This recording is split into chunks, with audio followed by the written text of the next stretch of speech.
Cox Connections, a link between you, our customers, and what's happening in the community we share. I'm Vonya Alleyne, Vice President of Human Resources and Roanoke Operations for Cox, Virginia. For over 125 years, Lutheran Family Services has provided support and services to children, families, and adults. It continues to be driven by and shaped by its faith-based mission, vision, and core values. Here to talk more about Lutheran Family Services of Virginia are the Assistant Director of Education, Lisa Milliken, and the Resource Family Coordinator, Kira Barker. Thank you, ladies, for joining me today. Thank you.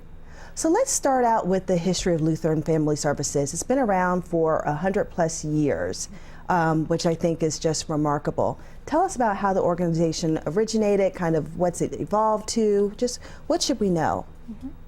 Well, I can speak from a school perspective because our schools are named the Minnick Schools, and they started because a Lutheran reverend, many years ago, saw the need for especially young boys with behavioral disorders, and he started a small school. And then it's progressed to what we have now with the Minnick Schools. So I could speak as far as the schools, that's the history behind the schools. Great. Yeah. And so with the founding being of Lutheran, most folks would assume that this could be a religious type of organization. Is that true or false? Yeah, that we have a great philosophy, and that's born of faith but open to all, which I love very much. And of course in the Minnick Schools, because we are licensed by the Virginia Department of Education, there's a separation between church and state, so there's no religious part of the schools. Okay, great. And so let's talk about individuals and families and those interested in being foster parents. How does that process work? If folks are interested in maybe going on that journey, tell us about the process. Well, there are a lot of requirements that you would normally expect from people who work with children or adults who work with children, but the majority of the process is actually us getting to know the family and getting really in depth and learning about who your family is, how you're made up, and then also providing very in-depth and excellent training. Okay, great. So let's talk specifically about the services that you provide. You referenced training, getting to know the families better. What does that look like? It's basically just doing what's called a home study and going into the homes, meeting you and your family, seeing how you work together, how you communicate together, and basically helping you prepare and using your skills and strengths to provide foster care and to bring a child into the home. Good. And so roughly how many families are you working with now in the Roanoke Valley?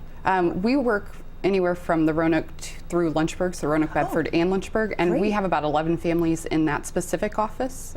We have offices throughout the state, just throughout our organization for multiple different facets, but in our area, 10 to 11. Okay, terrific. And thank you for clarifying the geography. That's really good to know. So let's talk more about the Minnick School. I've seen it on Dent Road and kind of wondered, what kind of school is that about? So tell us what makes Minnick different from maybe other schools. Sure. Yeah, that's a huge building up there on Dent Road, isn't it, right by the airport? It's a beautiful building. Our school is a private special education day school, and all students are referred to us by the surrounding public schools because the students aren't meeting behavioral or academic success in the public schools. Okay. So the Minnick Schools, our goal is to help these students transition back successfully to their home school with strategies to regulate their behavior.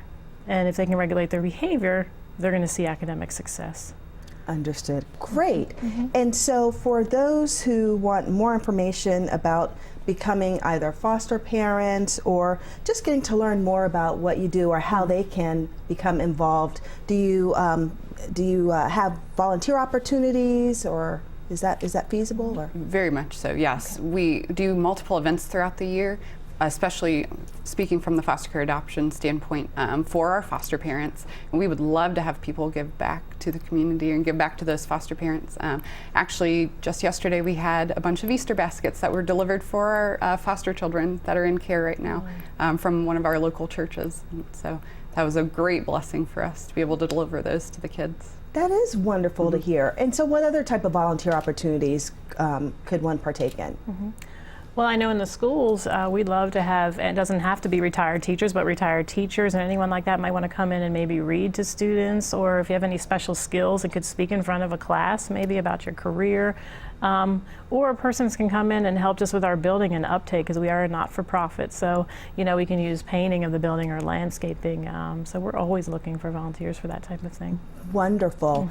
And you brought up a good point that I want to make sure is clear. So you offer different services. There's the foster care side that you work with, specifically Kira, and then Lisa, you work on the school side. Is there any other services aside from foster care and schooling that you all provide, and then what's the correlation or relationship between what you do and what you do? Yeah.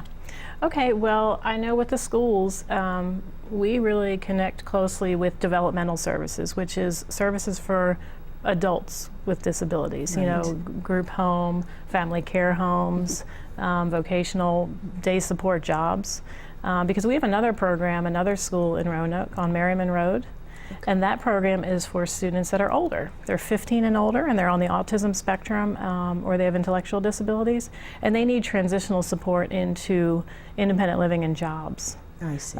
So in fact, we have a student there right now. We're very excited. He's graduating in June, and he came to us with experiencing much neglect and didn't communicate with individuals at all, didn't have that experience.